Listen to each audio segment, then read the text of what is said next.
Hindi cinema के legendary actor Shatrughan Sinha की बेटी सोनाक्षी सिन्हा ने गत 23 यानी कि 2024 रविवार को अपने long time rumour boyfriend Zaheer Iqbal से शादी कर ली।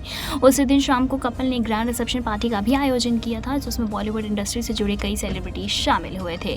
हालांकि इस रिसेप्शन पार्टी में कई ऐसे भी सेलिब्रिटीज थे जो वहां तक नहीं पहुंच पाए। इनमें शाहरुख खान, सलमान खान और आमिर खान का नाम शामिल है। इसके अलावा सोनाक्षी सिन्हा, जहीर इकबाल के रिसेप्शन पार्टी में बच्चन परिवार भी नहीं दिखाई दिया था। आपको बता दें कि सोनाक्षी सिन्हा ने जहीर इकबाल से अपने घर पर रजिस्टर शादी की थी। फिर शाम को रिसेप्शन पार्टी का आयोजन किया गया। इस पार्टी में कई सेलिब्रिटीज ने शिरकत की थी। हालांकि बच्चन परिवार इस पार्टी से गायब रहा।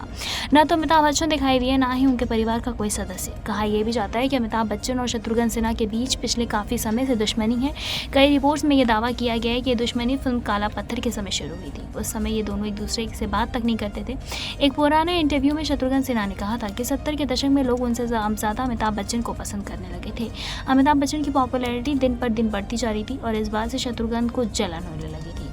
अमिताभ के स्टारडम से शत्रुघ्न सिन्हा हो गए थे परेशान। जी हाँ, कई रिपोर्ट्स में ये भी कहा गया कि अमिताभ बच्चन के चमकते हुए स्टारडम को देखकर शत्रुघ्न सिन्हा को जलन होने लगी थी। उन्हें ये सब अच्छा नहीं लग रहा था और ऐसे में उनका और अमिताभ बच्चन के बीच दुश्मनी शुरू हो गई।